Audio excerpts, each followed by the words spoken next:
خوست کې مېرمنې په نړیواله ټولنه غږ کوي چې د پاکستان ترهګر ریاست پر وړاندې د چوپ نه پاتې کېږي او د منظور پښتين د ازادولو غوښتنه کوي. دوی د پښتون ژغورنې غورځنګ د مشر منظور پښتين نیول په کلکه غاندي او وایي چې د پښتين په نیولو سره تور پنجاب نشي کولای د پښتنو ناره غلي کړي. دوی له نړیواله ټولنې غوښتل د پښتنو د حق غوښتنه مشر منظور پښتين په خلاصولو کې د خپل عکس العمل په ډاګه کړي. د خوست خویندې هم نننۍ راځي په همدې په خاطر و چې منظور پښتون باید خوشی شي. که چېرته خوشی نه شي موږ به یو تړون هم لاسلیک کړی دی چې موږ به په نورو لارو باندې کوشش او فکر کوو تر څو منظور پښتون را خوشی شي.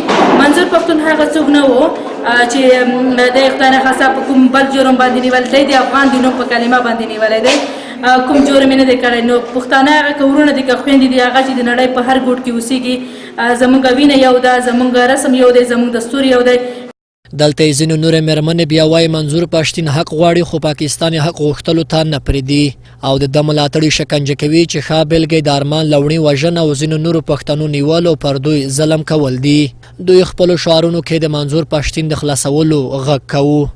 ای پاکستانانو را بسته لر او بر پښتون یوه وینه ده، هېڅکله به جدا نه کړې. همون خپل حق اوچتو تر څو منظور پښتون خوشي کړه شي، ځکه چې دا هم پښتون دی. ولې په پښتو ظلم وشي؟